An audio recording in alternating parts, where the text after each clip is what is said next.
Welcome to Digging for Kryptonite, Superman Day Bonus Edition. I'm your host, Anthony Desiato. Joining me to count down our top 10 all-media Superman moments is our pal from All Yeah Comics Skokie, Sweet Bernie Gersmeyer. Welcome back. Happy Superman Day, Anthony. Happy Superman Day. I wanted to do something special this year, April 18th.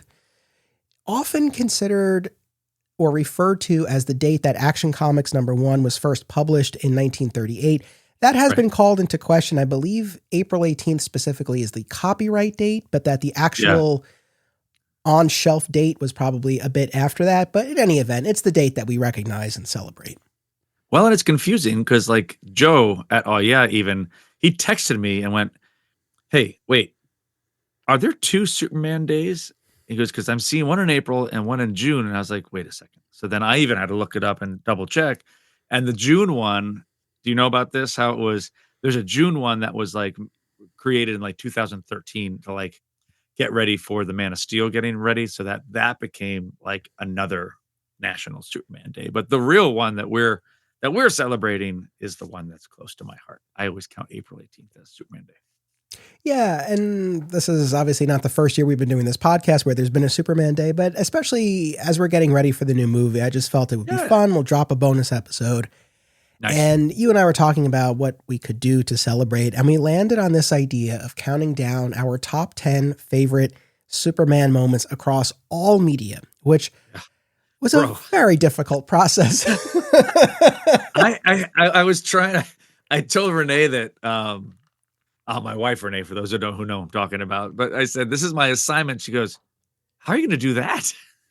I said, well, so I had to think about it, and I kind of broke it down in my brain into like topics. So like I thought like movies, TV, animated, and then I also went into comics, and then most like topics like the death, his family, those kind of things. Like and that helped me narrow down a few things that I think we could talk about, which is cool.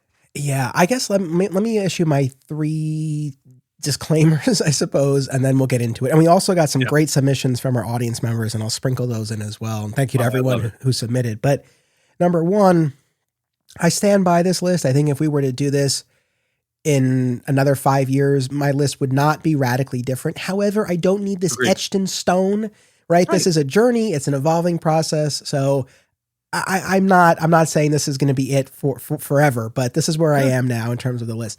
The other thing is, I really tried, this wasn't a hard rule, but I did want to try to cover as much media as possible. Right. You know, and the audience knows, most of this list could have been Smallville, but. I got to tell you, go ahead, finish what you're saying. I got a funny thing about that. No, just that I wanted to cover as much media as possible. But yeah, what were you going to say? Well, so I told Lana, and I said, what are you doing tonight? I said, well, I got actually 2 podcasts. We're recording one about this and then one about my top 10 Superman moments. She goes, you're including Smallville, of course. And I said, now you're gonna murder me. I went, I don't count that as Superman. And she goes, are you gonna tell him that you just said that out loud? I was like, yeah, I'm gonna tell him that. I said, I didn't see Superman in that show except for about 3 minutes, so I can't count anything. But I know you're gonna take one. I bet you. Let me see.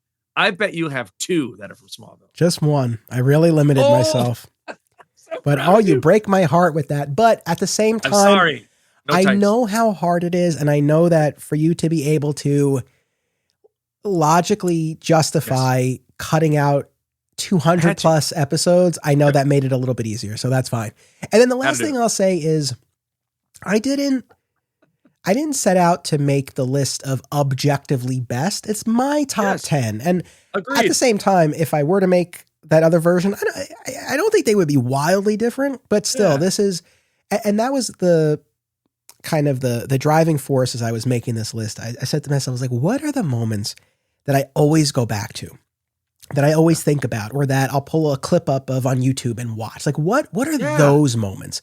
And once I did that, or read, or quote, or exactly right. So once I landed on that, now the ranking of it got really difficult, but the just kind of putting together that 10, that actually came a little bit faster because I said, all right, like that's going to be kind of the parameters. All right, let's jump into this. So as we've done with other countdowns in the past, we'll alternate, and if there's something that we have on both of our lists, whenever it comes up Yeah. first, we'll both talk about it then, and then we'll be done with that. So Sounds good. as guests, I would love to offer you the floor first if you'd like to share your Oh, number 10. oh, nice. All right. As I said, I went all through. Now, if I had a chance to do best Superman comic moments, that would have been a cool list to do too. But my number 10 is right out of comics, and it is actually I thought about Superman being a father. Um, and it's Superman, Son of Kal-El, issue number 17. Relatively new, but it's a scene when John Kent officially comes out to his dad. Because it's how Superman reacts and talks to his son, and says, "Every day of my life has been better since you've been in it. Every single day.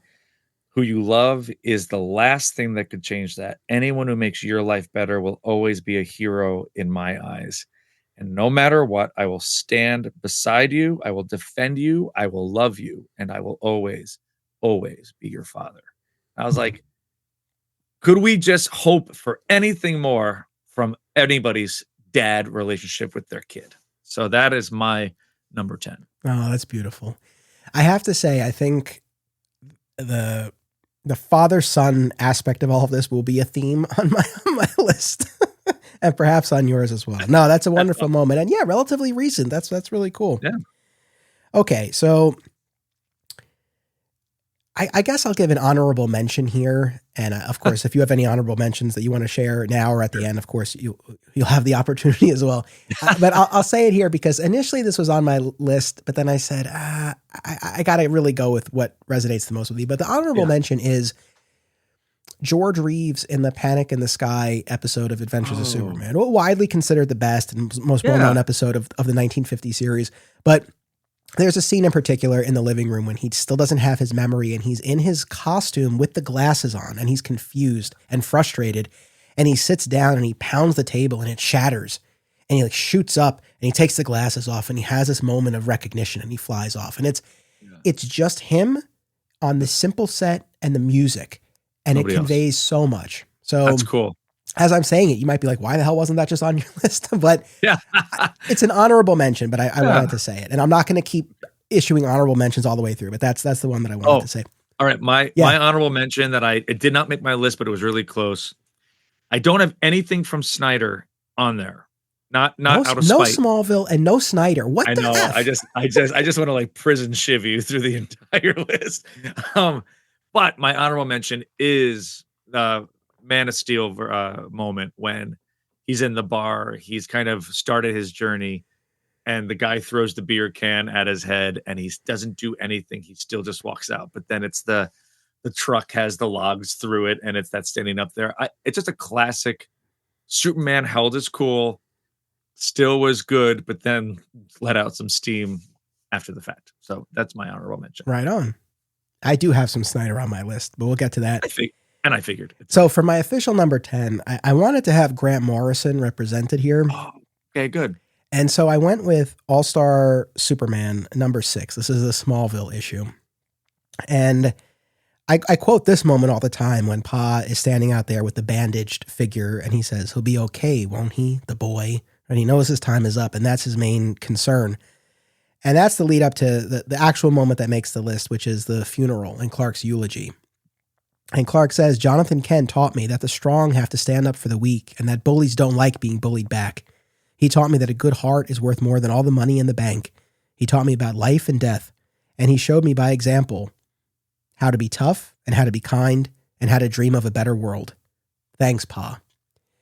And that double page spread and that eulogy, I mean, every time I go back to it, it makes me tear up and it so encapsulates what Jonathan Kent was about, what he imparted to his son and how that shaped the hero that he is. Oh. And I love it. I love it endlessly. So that's my number 10. That's cool. Both of our 10s are dad oriented. Yeah. All right. Your number 9. All right. My number 9, kind of obscure and still relatively, I guess newer in the last 10 years, but it's actually the last issue of Superman Rebirth. It's It's Peter Tomasi and Patrick Gleason's number 45. And it's, to me, I was trying to think about what would encapsulate home. And if you don't know this series, and I know that we talked about this, and many folks maybe have read the Rebirth.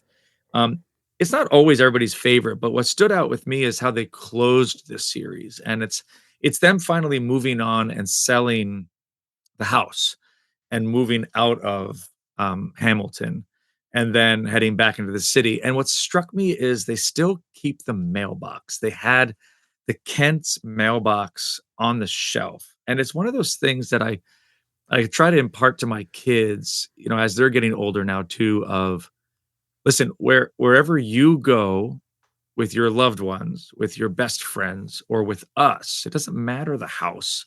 It matters the family. That's where home is. And they encapsulated that really, really well through the carnival scenes and the family scenes. And it had the heart of what home means to me. And I think that's a great moment in Superman history. So I love that one. That's number 9. Oh, very nice. No, I like that. Look, I'm on record. I wanted to love that run more than I did, but that was definitely a standout issue. So that's great. My next one, I don't know, this might be a little surprising to people, but one of the things over the course of doing this podcast, one of the things I've kind of been reminded of is how much value there is in the Lois and Clark, The New Adventures of Superman television series, and how formative it was for me at a very early age. And the moment that I wanted to celebrate here is the proposal from the end of season 2, when Lois and Clark are walking and he's confessing his feelings and he sits her down, he's about to propose, and then it starts to rain. And he looks up at the sky and he's like, come on, like, give me a break. But then, and I think this is the moment that really solidified it for me, because we talk about things that have been seared into your brain. When he goes, if the earth opened up at my feet, I wouldn't move until I said this. And that, I think, more than anything, just really cemented it. And he gets down on one knee and he proposes. And we know they filmed a few different permutations of her reaction, and we saw different versions in promos and whatnot. But ultimately, kind of the final outcome of this is her saying, "Who's asking?" And then pulls off the glass, Clark or Superman. And it's that. It's great. And it's exactly at the midpoint of the series, and it zeroes in on this romantic dynamic that is the heart of the show. It shows her wit in terms of actually figuring this out and having this moment. Yeah, it's a standout. So that one's my number 9. That's awesome. And it's funny because my number 8 has to do with Clark revealing himself to Lois, and it's in its Action Comics 662. And it's one of my favorite covers ever. And it's Lois with that look of surprise holding the glasses, and you see the reflection of Superman's shirt, or his shirt opening in seeing Superman. The issue is great. It's a great reveal. It's historic. It's a big deal. But that identity reveal and the artwork that comes with it is my number 8. That's your number 8. Yeah, that one's a classic for sure. And that's one of those things, as a kid reading it, like, you don't realize like what a huge deal this is, because for me, it's like, it was so early in my, it's like, oh, okay. Yeah. But then you realize, oh no, like decades where this never happened. Yeah. I mean, it was 50 years at that point. Yeah. But just past 50 years. That cover really is absolutely iconic. Yeah. I think I own 5 copies of that book. I have my first one, and then anytime I see it, I buy it, because I give it out, like, read this. It's fun. Just take this book. It's a great book. Yeah. Right on. My number 8. And I wonder, I don't know. I'd be curious if you have this on your list or not. Okay. The season 3, not the season 4, the season 3 diner scene from Superman and Lois. That's on my list. Yeah. Where Clark confronts Candace's dad. It is incredible. That is one of my favorite. That is my number 3. Number 3. Yeah. Like I said, I did struggle with the order on these. Yeah. But that's your number. Yeah. I mean, we've talked about this. I watch it over and over again. And the dad, he was the first freak of the week on Smallville in the pilot. Yes. Yeah. Yeah. But we've talked about this before, so I won't go too far down this road. But I guess the biggest thing that I always say, but it's always true, is that you just get this sense, like, that show was really not concerned about getting into Pa Kent, but you watch it, and my read on it is like, that's almost certainly how Clark saw Jonathan deal Yes. with a bully or a difficult person at Oh, yeah. some point, right? And he goes in and he's calm and he's direct and he asks this guy to step outside. He doesn't want to do this in front of his daughter. So you see like that care is there throughout, but he's Yeah. such a badass throughout as well. Oh and my God. It's so. and I love my Kyle Cushing. One of my favorite bits of that entire scene is when the guy gets up and he knocks the plates over. You see Kyle starts, because Kyle's got Clark's back. Like he's going to help. And Lana says no, and there's no word spoken, but she just like motions for him to sit. And you could tell he's like, what? What? Yeah, because Lana knows at that point. Yeah, Lana knows. Yeah. Well, and the best part of that whole scene too, and now that since it's both on our list, we can talk about it longer. And I want to know, it was hard how they did it. I don't know whether they like had somebody holding him there or just Tyler has got some beef, obviously. But that guy goes in and like pushes him, and he like bounces off of Tyler, like, and it's like, oh, so like the minute that happened, I remember me and Lana and Belle watching it, and we all go, oh, like it was just a changing moment. Like, this is gonna get real. This is gonna get real. Like, oh, it's so great. I know. And then when he blocks the punch and slams him down, oh, I will end you. I think that's what he said. Yeah. Yeah. I mean, it's the sort of thing throughout the scene, and Tyler Hoechlin played it perfectly because Yes, he did. This is not something that Clark relishes. He takes no delight in humiliating this guy, but this guy needs to be taught a lesson, and Clark's going to teach it to him. And he came after his family. Yeah. He came after his family. Yeah. Yeah. That's scary. I love that. All right, cool. Now I'm really curious if that's your number 8. I want to know what your number 3 is. I'm excited. We'll get there. Yeah, we will get there. But yeah, that one, I love that moment so much. Oh, and then going back to Kyle at the end, you're like, damn, Kent. Yes, that was damn, Kent. All right, so that was my number 8. You know what? At this point, let me sprinkle in a couple of submissions from our audience members. Yeah, that's great. So our pal Tyler Patrick from Krypton Report, I give him credit because there's a storyline from the Superman title right before the New 52 by J. Michael Straczynski called Grounded that is not typically highly regarded.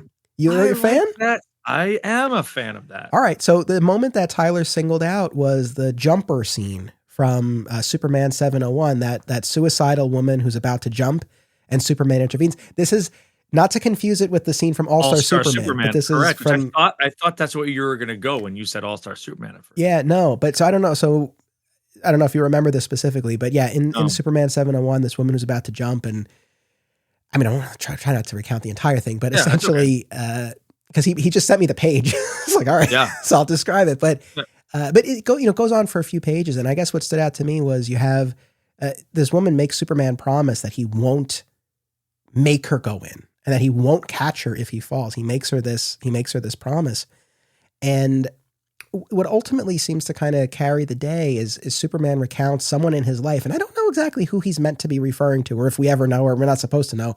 Right. But Superman talks about someone in his life having taken their own life, and how he felt like, even though he didn't agree with that decision, he understood like they felt they had no happy days ahead of them. And so he says to her, if you feel like there's no chance of even having one more happy day, I won't stop you. But if you think you might have one more happy day, don't give up. And and she doesn't give up. And it really was a powerful scene. I've not spent much time with that Grounded arc, but that really did stand out.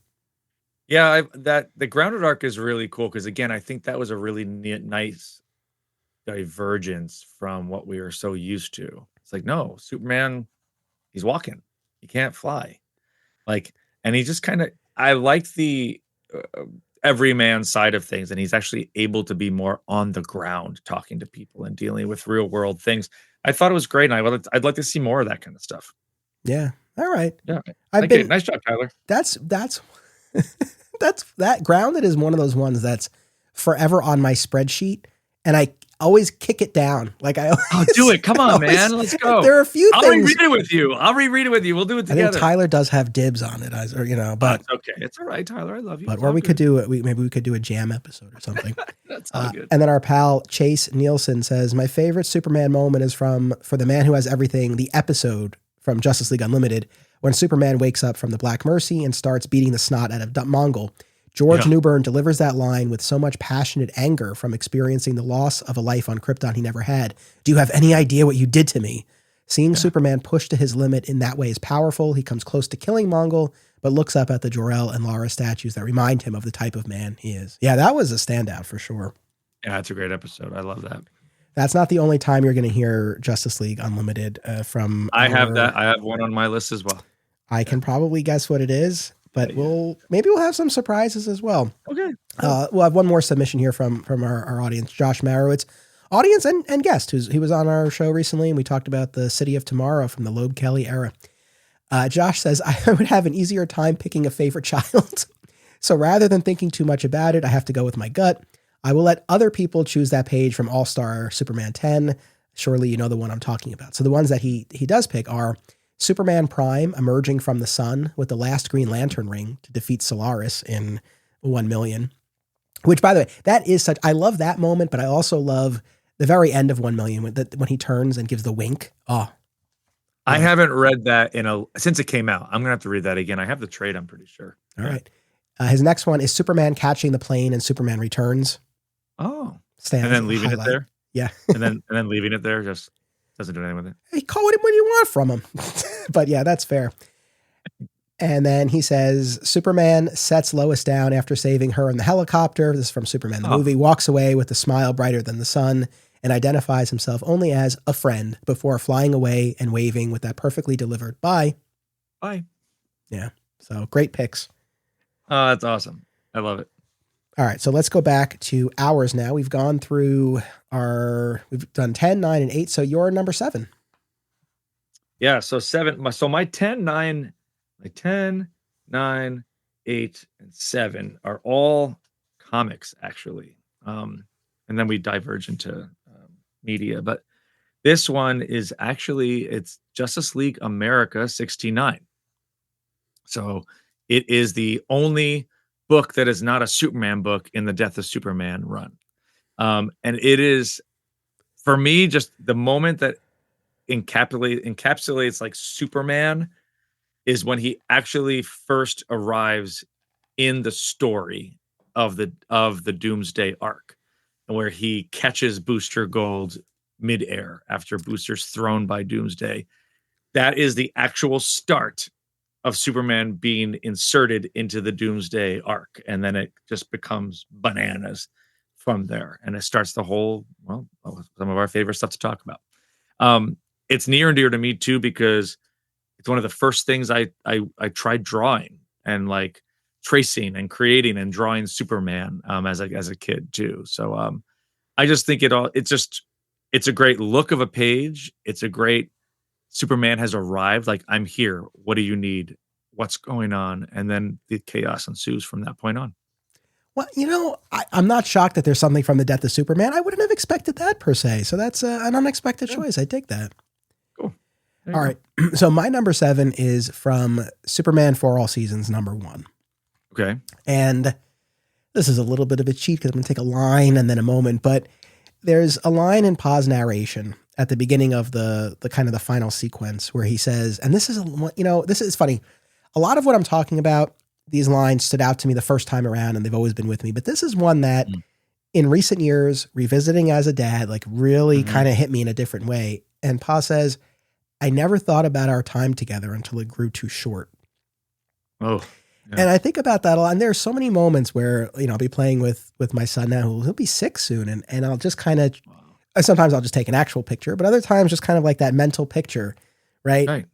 Whatever it is that he's doing or explaining or bossing me around or whatever it is. Yeah. And I just try to take it in because it's like, we're so busy and task oriented and always kind of planning and whatnot. And I always just try to be as present as I can in those moments. And I think about a line like that and I do always remind myself, it's like, there will come a point where he won't want as much to do with me and whatnot. And so I think about that. And then kind of hand in hand with that, when we get to Clark's departure from the farm, and once again, Pa's narration, he says, Martha and I had done our job. We brought him up right. All that meant to me now was our only son was old enough to say goodbye. And we get that stunning vista of the two of them looking out at the field. And it's beautiful and it's resonant. And I love that entire series, but all the business with Pa is still what hits me the hardest. So that's my number 7. I'm worried. I feel like I need to. I'm still going to buy like the new release comics.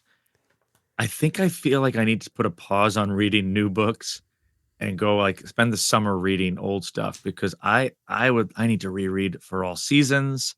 I really would like to reread All Star before July's movie. You should.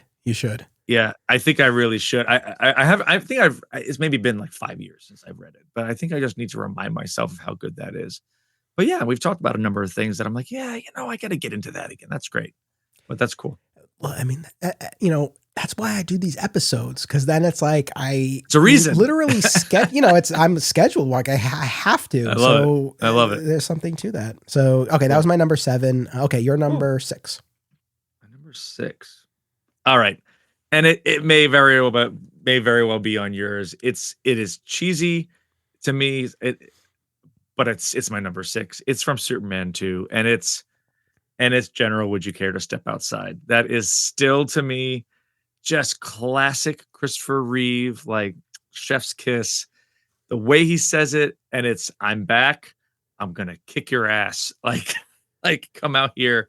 And it's a great throwback to the diner. Like that it didn't work too great the first time when he said it, but it's gonna work this time when he says it. And it's just for me classic. And I'll always remember that no matter how old I get. For me, there's no topping. Haven't you ever heard of Freedom of the Press? But that's just me.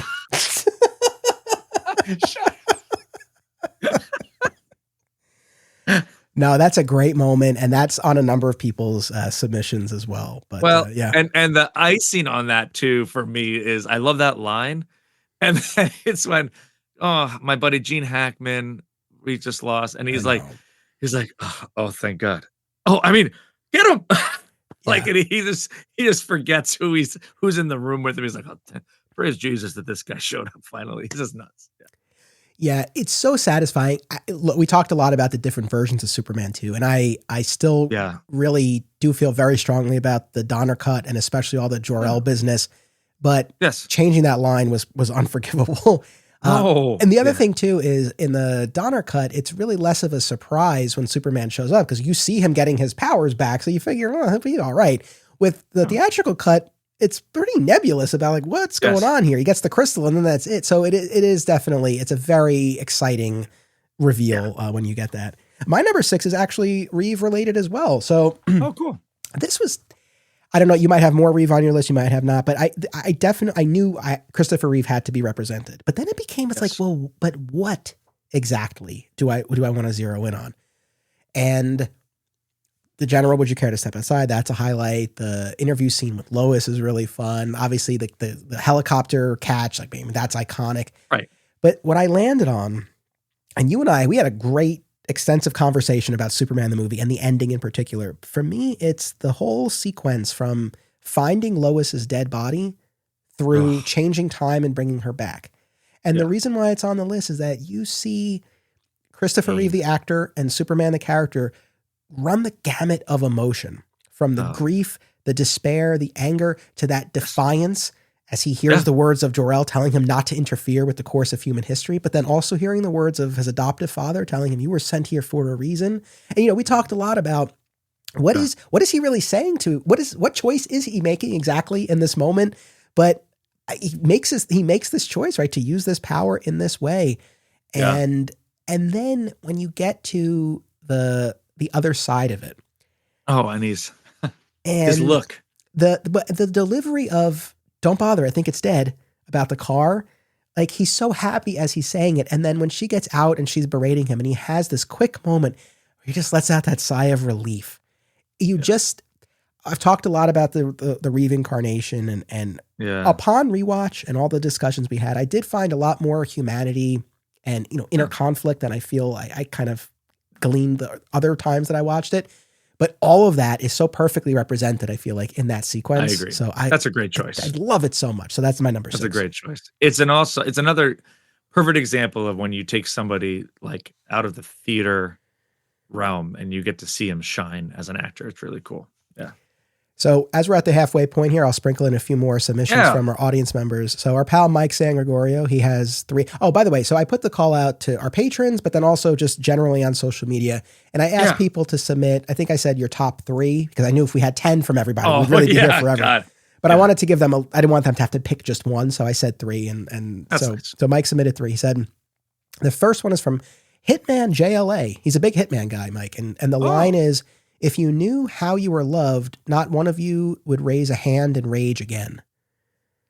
Now, I've not read that, but for those of you who know it, I'm sure that resonates. That's cool. And then the second one is from the Superman and Lois pilot, when Superman says, thanks, my mom made it for me, with respect to the costume. Oh, yeah. And then his third one is from Action 775, which, we're going to be doing a big episode on, actually, this coming week. It's Superman showing Manchester Black that there's always a better way, one proportionate to the abilities they have, no matter what. So 3 really good picks. We're going to hear a little more of that later. Okay, good. And our next pair come from Chelsea. Her first one is from Superman Up in the Sky, when Superman beats the Flash in a race, mostly because I think it encompasses how the thing that sets Superman apart from all other heroes is simply that he's Superman. He won because he had to, and therefore he could. There's a mythological aspect to Superman that I don't think any other hero comes close to, which I think that issue and story as a whole perfectly captures. Chelsea, don't let Michael Bailey hear you. He's shaking his fist up at the sky at this point. No, Chelsea, I'm with you. I'm always of the mind Flash should be the fastest, but that was a rare instance where it worked for me. It's like he did win because he had to. Yeah. And then Chelsea's next one, because she correctly knows that Smallville is part of Superman lore, unlike you, Bernie. She says from the episode Ryan, which teaches Clark that sometimes he can't save someone, but he can still give them hope. I love how he decides to take Ryan up flying, in the air balloon, despite his fear of flying, and puts on a happy face to give Ryan that that last perfect day. And he promises to never give up changing people's lives. Such a perfect Superman moment. That really was very impactful. That's cool. And then another submission from our pal Lorenzo. You might remember, do you remember Lorenzo? When we did our confessions? Oh, he threw a lot.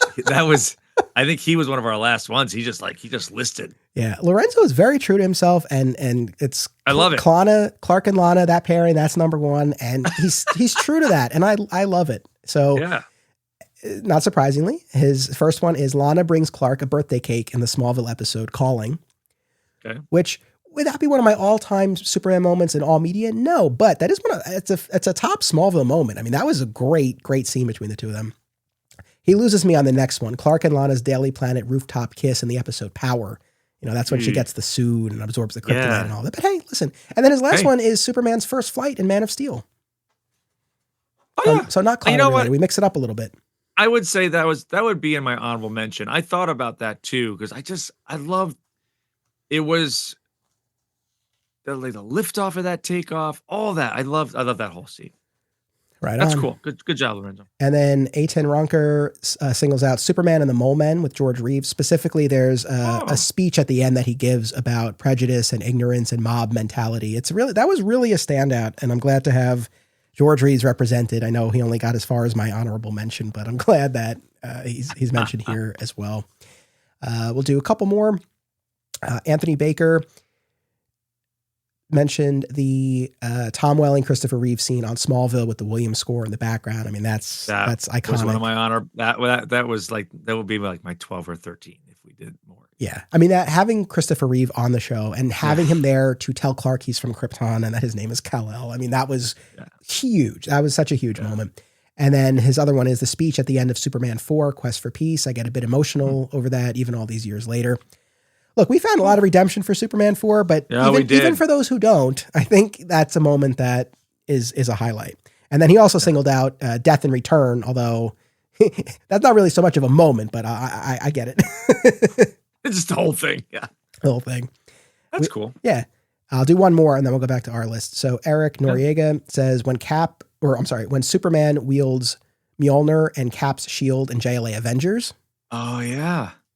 That is cool. One of my favorite covers, actually. I have that. That's a great book. Action 775 when he takes down the Elite. We have another vote for that. And then another vote for your moment there, the scene in Superman 2 when he asks Zod to step outside. Cool. Yeah. Nice. Okay, so your number 5. All right, number 5. I think this is inside the realm of what you've been talking about recently, but it's Action 761. And it's basically Superman and Wonder Woman in the 1,000-year battle. And you probably know where I'm going to go with this, but this would fall under the topic of who he loves. And basically it comes down to the Lois is the only one for me. And, he spent 1,000 years fighting with his best friend and clearly through many reasons would be able to have a moment with her, but still does not do it because he loves Lois that much. And it's a great testament to how much he loves his wife. So it's cool. Oh, that's a nice pick. Yeah. That's a nice pick. Yeah, we just reread that and talked about it. It really is very strong. I'm glad you included that one. Cool. Okay. My number 5. So no. It's not. No, the way you said it, you're like, okay. No, because this was a late in the game decision that I made. Oh, you Okay. got to switch out? Okay. So it's, I always figured when I made one of these lists, that Superman's World of Cardboard speech from the end of Justice League Unlimited would be there. And it's likely on yours, and it's on a bunch of other submissions that people sent in. It is definitely on mine. Yeah. And it is a favorite moment, and I really do love it. But when I was thinking about the DCAU generally, Okay. there's a more powerful moment, and especially when I consider the way it kind of imprinted upon me at a very formative time. And it's the end of the Apocalypse Now 2-parter when Darkseid Omega beams Dan Turpin. Oh, man. And Superman goes berserk. He loses his poop and smashes the tank.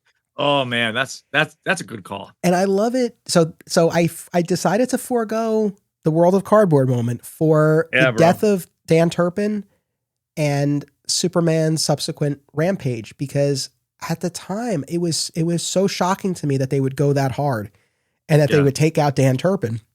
And then to see Superman in his failure to save Dan, and then just to see him let it out like that. And it gets to the point where Lois in particular, she can't watch. Like, there's an ugliness to what he's unleashing. It was so powerful. And I had to honor that moment there. And in an animated show, I felt the way they drew that, even with the repercussions of like every time he made that hit, you could see they did such a good job showing the reverberations in the animation. And honestly, I think they both did Dan Turpin so well. I think they did Dan better in the show than they did in the comics in some cases. Like, he got more of a spotlight, but then they also do him. I don't want to say they do him dirty, but like, man, that was hard. That was like, I don't know why I like Maggie Sawyer, but Dan hurt like more. I don't know why. Well, he's a very lovable curmudgeon, but also in that episode, in that scene, I mean, he's the one who rallies everybody. He steps also in the front. He has no powers. Yeah. Like, he says, come on, let's go. Yeah, that's a good call. That's a good choice, dude. So I had to be true to myself. All right. So that's my number 5. So your number 4. All right. My number 4 is actually from Action Comics 775, but it's a quote that has not been brought up. It's talking about when he starts to talk about dreams. And dreams save us. Dreams lift us up and transform us. And on my soul, I swear, until my dream of a world where dignity, honor, and justice becomes a reality we all share, I'll never stop fighting, ever. And I'm like, that's another perfect example of like why I believe in what the character of Superman is. When I hear this, like, he's just super powerful, there's nothing about him, like, come at me, bro. Like, let's talk about this stuff. That's my number 4. Right on. No, that's great. Yeah, it's as of this recording, I haven't yet done my reread of Action 7075, but I'm looking forward to it. And cool. It's, that's one of those ones. I mean, that pretty quickly became an all-timer. Oh man, like, for everybody. Like, I mean, like, even non necessarily Superman fans, but just like comic fans. Yeah, it's cool. Okay, my number 4. So I definitely knew I wanted the Snyderverse represented. But not unlike the DCAU or maybe something still to come, it's hard to narrow it down. And was it the slow motion section? say what you will. I like the slow motion, but no, no, it's not that. Oh, okay. But I decided to go with from Zack Snyder's Justice League. Okay. Not impressed. Because you're looking at me like you don't know what I'm talking about when Superman shows up and he takes the blow from Steppenwolf. Oh yeah.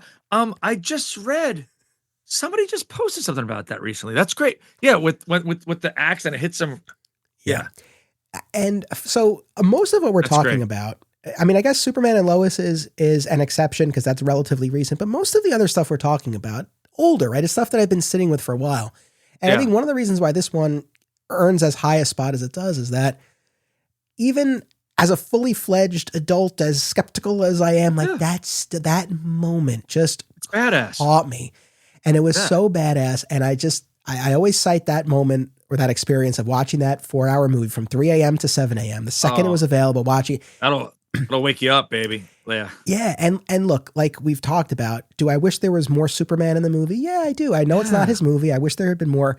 But when he shows up in that moment, and you know he's going to show up at some point, but when he takes the blow from that axe and then just gives that little turn and blows out the super breath and freezes it and says, not impressed, and then kicks Steppenwolf. That roundhouse kick is so baller. I'm like, oh my God, what just happened? Yeah. And great. So it was that's just, great. I'll give you that. The use of the super breath and the kick. I mean, those are, had he used heat vision and a punch, more conventional, but super breath and a kick. And for all the people who say, oh, he's too angsty or broody or whatnot. I mean, this was a moment there was such a calm coolness to him. Stature. Yeah. I hear you. It was just, I mean, that was deep. We're past the 3-hour mark in the movie. And it was just this soaring moment. Man, so that's the one that earns the spot. Others that I could have cited Snyder related, but that's the one that's on the list. Not impressed. Oh, that's awesome. Cool. Nice. That's nice. I love it. All right. Number 3. We're really rocking along here.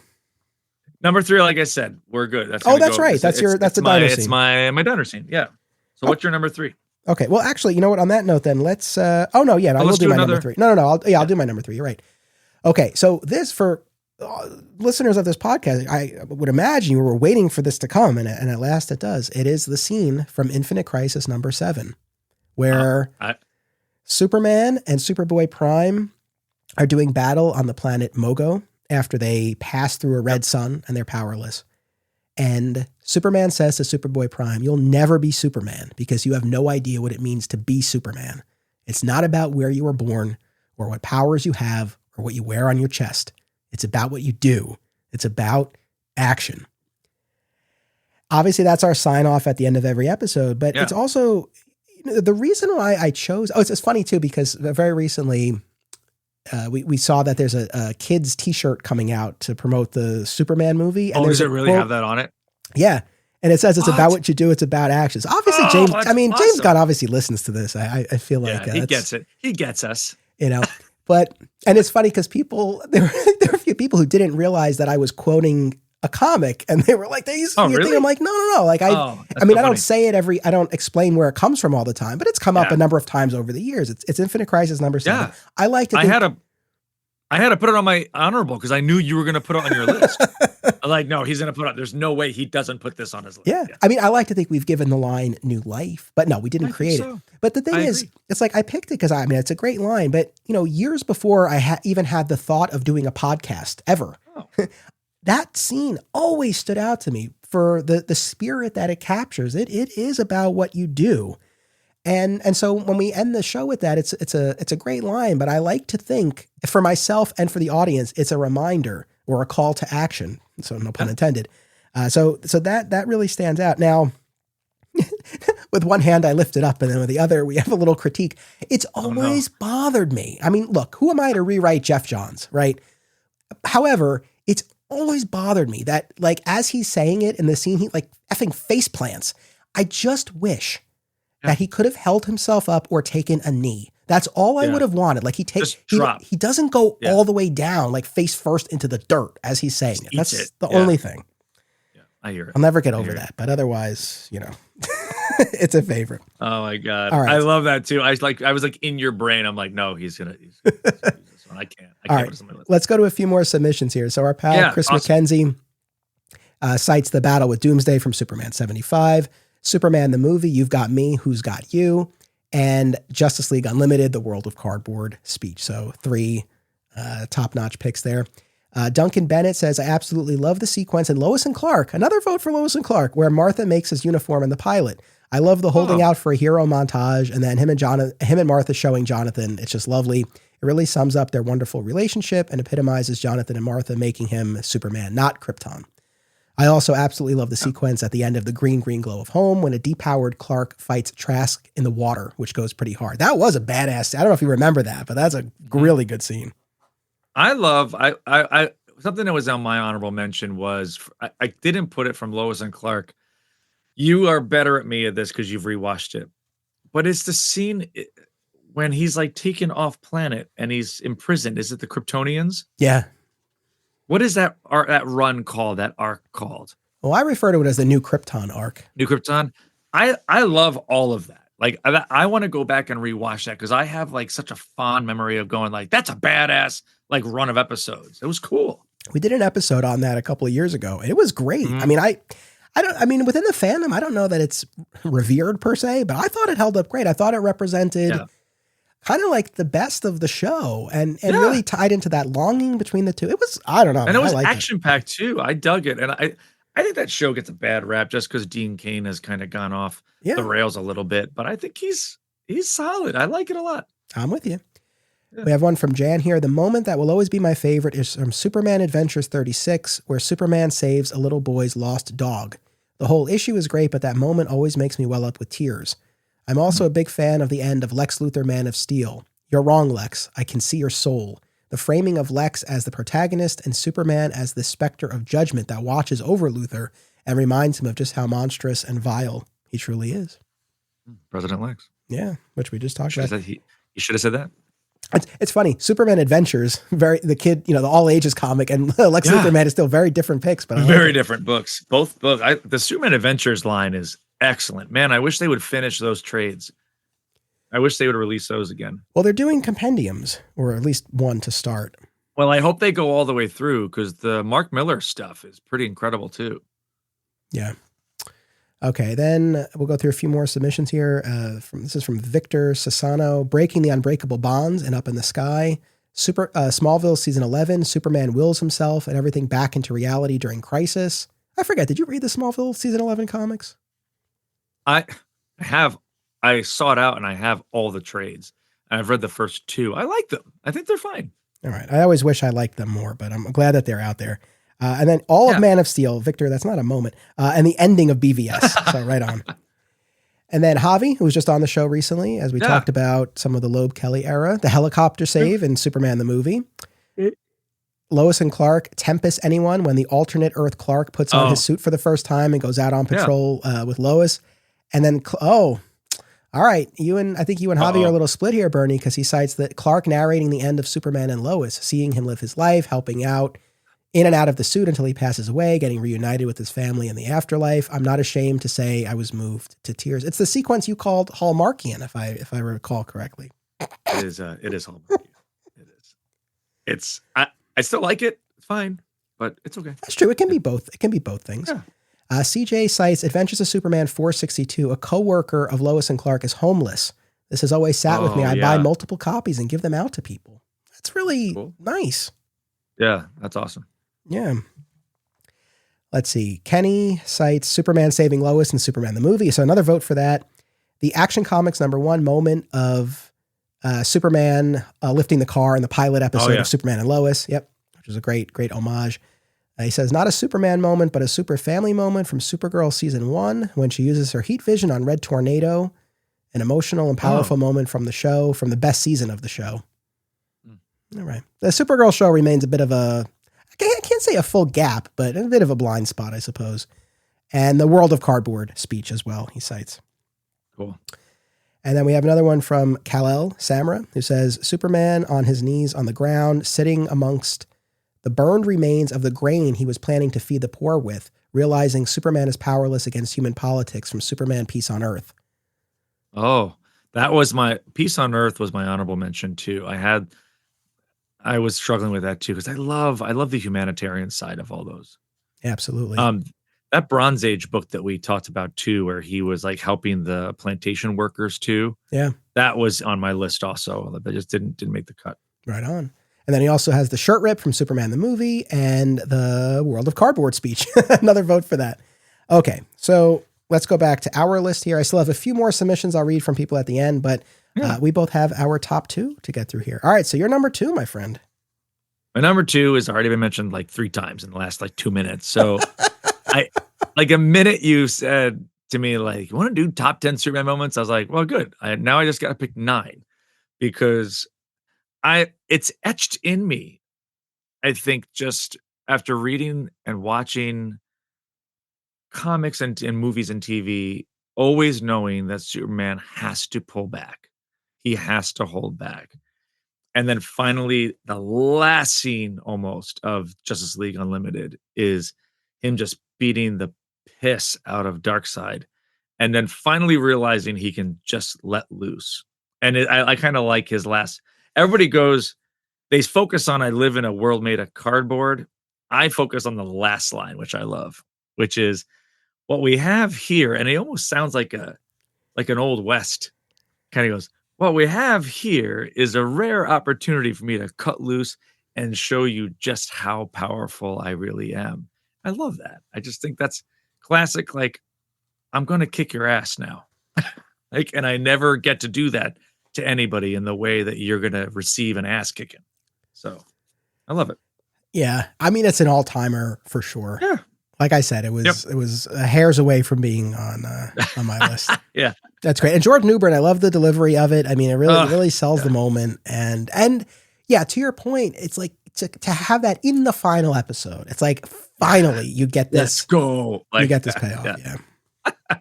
Okay. So my number, what do you got? My number 2 is from Smallville. Okay. And look, I was like, all right, how do I boil Smallville down to one moment? And then I actually went back because Ken and I, years ago, we did an episode, top 10 Smallville moments. Oh, yeah. I remember these episodes that we do generally, but I don't remember all the specifics. So I played the end of it. I was like, what the hell was my number 1 back then?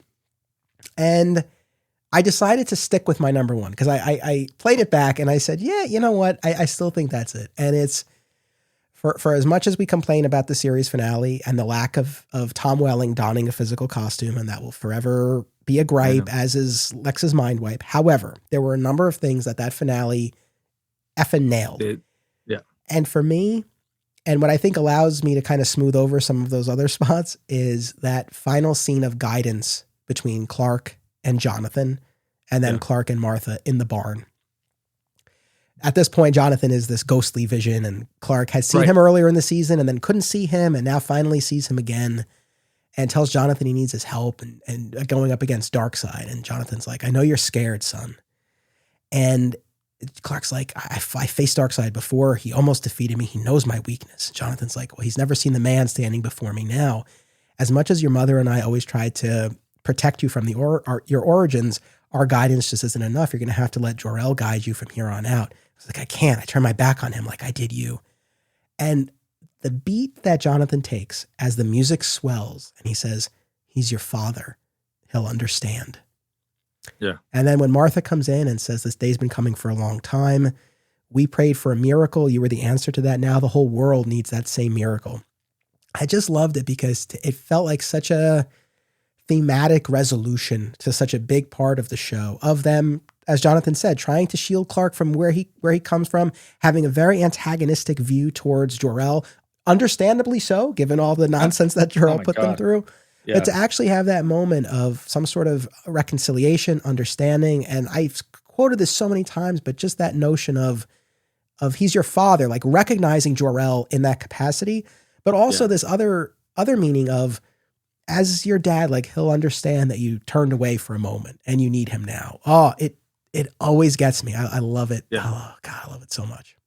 I swear maybe every like 3 or 4 months, I'll say to Lana, like, hey, do you want to just watch the last episode of Smallville? And she goes, why don't we just start the whole thing? And I was like, okay, no, let's not be crazy now. Let's just watch the last episode. She goes, but then we have to watch the whole thing. God, it's so good. I really love them. I mean, I know I gave you crap about not putting it on my list, but it's just, it's such a guilty pleasure. And I know there's flaws in the series finale, but I really love watching it. Yeah. And a moment like that, really, it goes such a long way.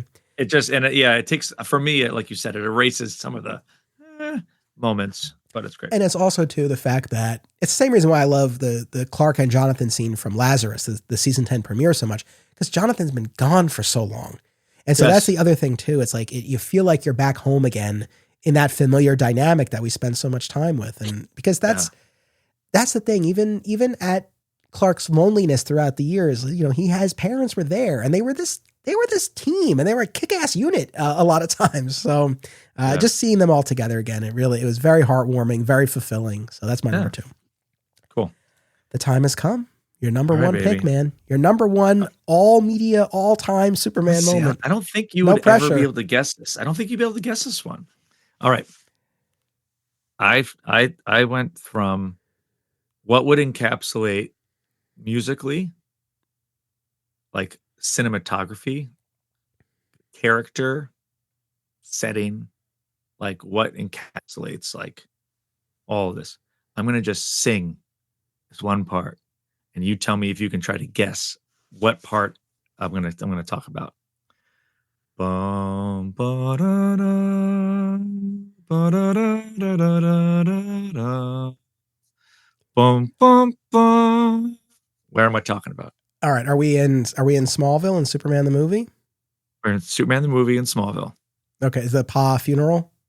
No, it is. It is actually when he is standing with his mom. And it is basically all of Kansas. Like you just see. Oh, the farewell. Yeah. Yes. The farewell. Yes. So the farewell scene in Superman the movie, it is one of the most beautifully written film scores. It is probably one of the most well-filmed scenes in any superhero movie.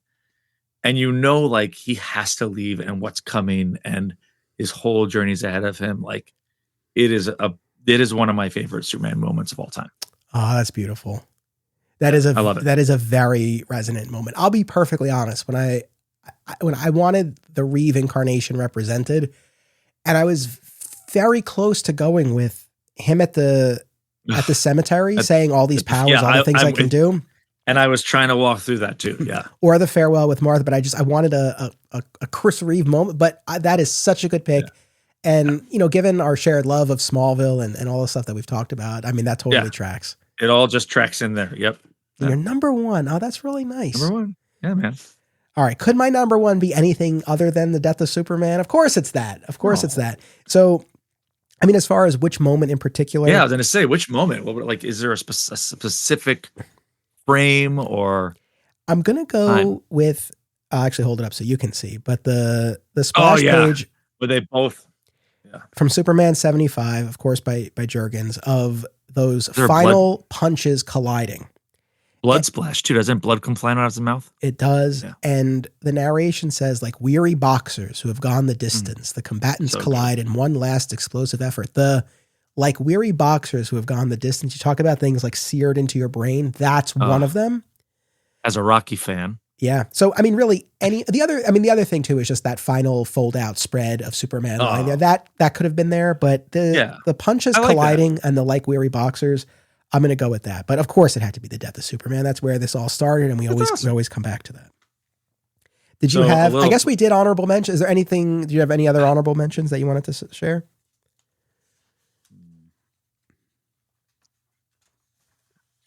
Trying to think. There's no pressure to. Yeah. Yeah. Real quick plug. I don't know if you've seen that they're releasing the absolute Death of Superman. Yes. I saw the direct market edition with the gravestone. Yeah, I know. I think I got to get that. I put an order in already for it. Right on. Yeah, I normally don't do that format just because it's so big and on wheel, but that I have to make an exception. It comes in a tombstone. Yeah, no, I know. And then it opens. Come on. I know. So a few final submissions from our audience here.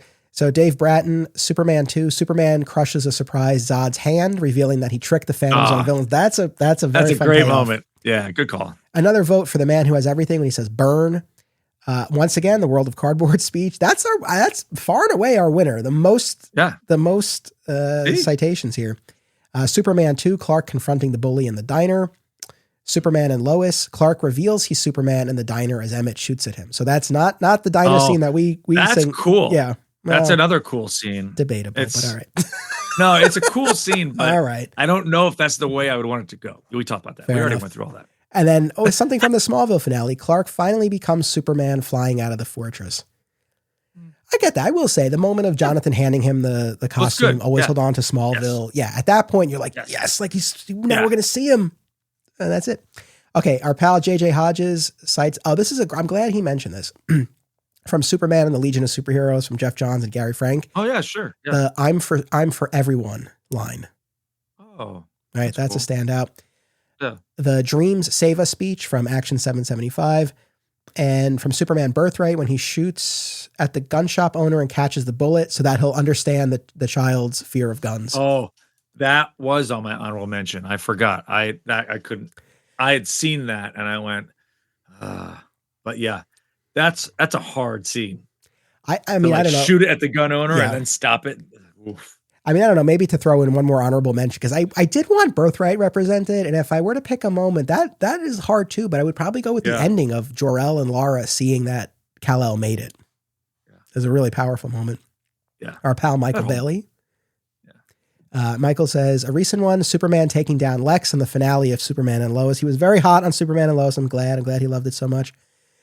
There's an issue, is the next one. There's an issue of Morrison's JLA where the Leaguers are trapped in the dream of a kid. They don't have their powers and have to save the day. And Superman says, we have no powers. There are millions of them. And there's a child out there who needs us to save the world. Let's go.